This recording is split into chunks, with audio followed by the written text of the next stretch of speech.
டேய் ரவி, நீ எப்படா பொண்ணுங்க போடுற ஃப்ராக்லாம் போட ஆரம்பிச்ச?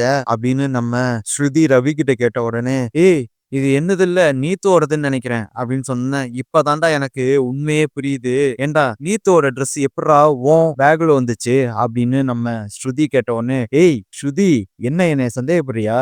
எனக்கு எப்படி வந்ததுன்னே தெரியல. முதல்ல என்ன நடந்துச்சுன்னு நான் போய் நீத்துக்கிட்ட கேட்கிறேன் அப்படின்னு சொல்லிட்டு நீத்துக்கிட்ட ஃபோன் பண்றாங்க நம்ம ரவி. நீத்துக்கு ஃபோன் பண்றதுக்கு முன்னாடி நம்ம ஸ்ருதி, முதல்ல ஃபோன ஸ்பீக்கர்ல போடு. நீ வேற ஏதாச்சும் பொய் சொன்னாலும் சொல்லுவ. அவளோட மோட்டிவ் என்னன்னு எனக்கு தெரியும். நீ ஸ்பீக்கர்ல போடு அப்படின்னு சொன்னோனே, நம்ம ரவியும் எதுக்கு தேவையில்லாத பிரச்சனை அப்படின்னு நினைச்சுக்கிட்டே நம்ம நீத்துக்கு ஃபோன் பண்ணி ஸ்பீக்கர்ல போடுறாரு. நீத்துக்கிட்ட ரவி, நீத்து, நான் வீட்டுக்கு வந்துட்டேன். ஆமா, உங்களோட ட்ரெஸ் எதுக்கு என்னோட பேக்ல இருக்கு அப்படின்னு சொன்னோன்னே, எது? ஓ, ட்ரெஸ் மாறி வந்துருச்சு போல. சரி சரி ரவி, நீங்க ரெஸ்டாரண்ட்டுக்கு வரும்போது எடுத்துட்டு வந்துருங்க அப்படின்னு சொன்னோன்னே, அது இல்ல நீத்து, எப்படி நம்ம 2 பேரும் தனித்தனியா தானே தங்கியிருந்தோம். எப்படி உங்க ட்ரெஸ் ஏன் பேக்ல இருந்துச்சு அப்படின்னு கேட்டோன்னே, எது தனித்தனி ரூம்ல இருந்தோமா? என்ன ரவி, ஸ்ருதி பக்கத்துல இருக்காளா? அப்படின்னு கேட்டோன்னே, நீத்து விளையாடாதீங்க நீத்து.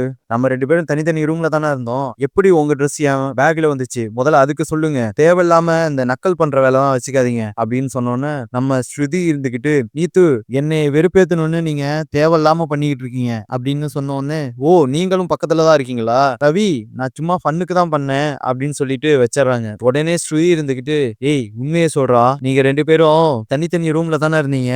எங்க அம்மா ஃபோன் பண்ணி இந்த மாதிரி நீங்க 2 பேரும் பீச்ல நடந்து போயிட்டு இருந்தீங்க அப்படின்னு சொன்னப்போ கூட நான் நம்பல.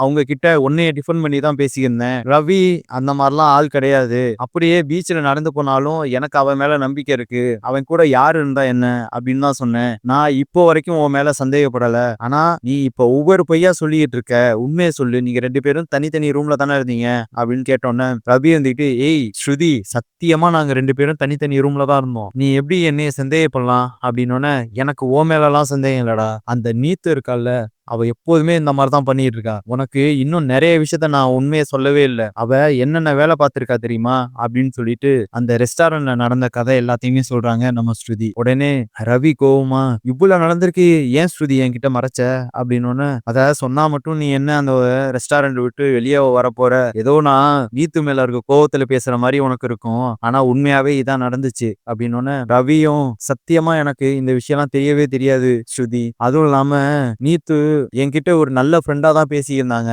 இப்பதான் அந்த மாதிரி பண்றாங்க, ஏன்னு தெரியல அப்படின்னு சொன்ன உடனே, அது ஒண்ணும் இல்லடா, அன்னைக்கு எங்க அம்மாவும் அப்பாவும் அவளை கோவப்படுத்துற மாதிரி பேசிட்டு போனாங்கல்ல, அதுல இருந்து என்னைய பழி வாங்கியே தீரணும்னு இருக்கா போல.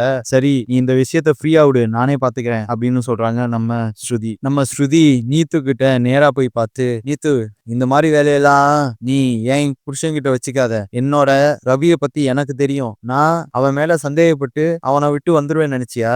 முதல்ல இந்த ரெஸ்டாரண்ட்ல இருந்து அவனை எப்படி வெளியே கொண்டுட்டு வரணும் கூட எனக்கு தெரியும். ஆனா அது வேணாம்னு நினைச்சுக்கிட்டு இருக்கேன். அவனா வரணும்னு நினைச்சுக்கிட்டு இருக்கேன். தேவையில்லாம என்ன அதை பண்ண வைக்காத அப்படின்னு சொல்றாங்க நம்ம ஸ்ருதி. உடனே நீத்து இருந்துகிட்டு, ஓ அது உன்னால பண்ண முடிஞ்சா பண்ணிக்க. நான் உன்கிட்ட இருந்து ரவிய பிரிச்சு காட்டலன்னா என் பேர் நீத்து இல்ல அப்படின்னு சொன்னோன்னே, ஓ உன்னால அதை பண்ண முடியும்னா பண்ணிக்க.